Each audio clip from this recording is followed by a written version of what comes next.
This is Blind Moto Gamer, and you're watching my review of WWE Backlash 2020. Be sure to subscribe for great content every day, and be sure to tune in every Thursday, Friday, and Saturday evening for live streams of great gameplay and more. Enjoy the video, and have a great day.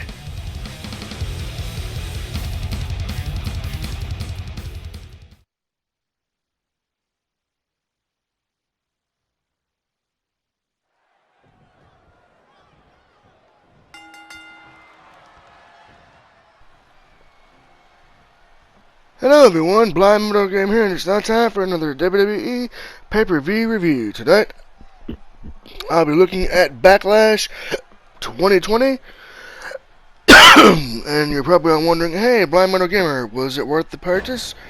And was it worth the WWE Network subscription? Let's find out, shall we?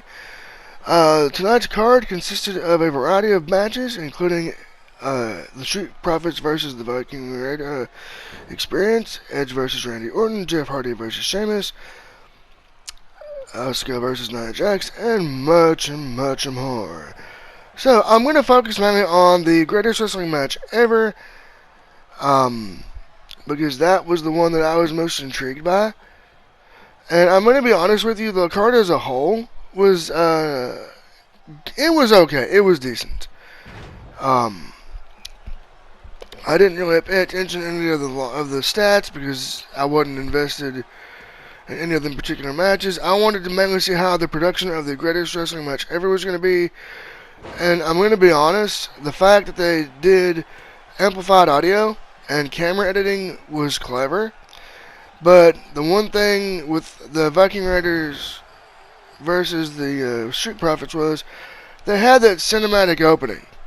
And here's the way I look at those. They need to use those sparingly, and I get why they're doing it because they don't have the throngs of people in the crowd now. But still, I mean, I would hate to see this get old as a fan, but looking at it from a business perspective, that's the way they're giving us, the fans, good value now, is with these cinematic either matches or openings. Now the build up for Jeff Hardy and Sheamus was very good. That match was excellent. The U.S. title bout between Apollo Crews and Andrade was good. Whoever he wrestled, Apollo Crews wins the title. The Braun Strowman versus The Miz and Morrison match was very good.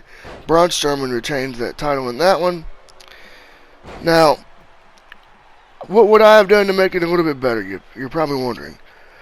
I would have put more people in the audience if I could. I would have made a way for them to be 6 feet apart, and then put maybe 1 or 2 or 3 rows of people in the audience. I'm going to be honest, these empty arena shows or these performance center shows are getting to be really repetitive and bland. And we also had the triple threat for the women's tag, which is Bayley and Sasha Banks, the Iconics, and then Alexa Bliss and Nikki Cross. I believe Boss and Bayley retained, so that wasn't nothing really to write home about. I'm going to be honest. And then we had Drew McIntyre versus Bobby Lashley. McIntyre retains his title in that match. I wonder if they're going to have that up for SummerSlam in August, or if they're going to do something with it at Extreme Rules next month. So, you're probably wondering, was Backlash a good pay-per-view? I would say it was decent. I mean, it's definitely watchable. It's not non-watchable. But just be prepared for a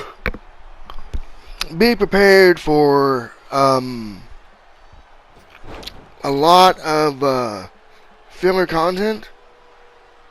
So yeah, other than that, it was good. Go watch it. Just be prepared for that one thing.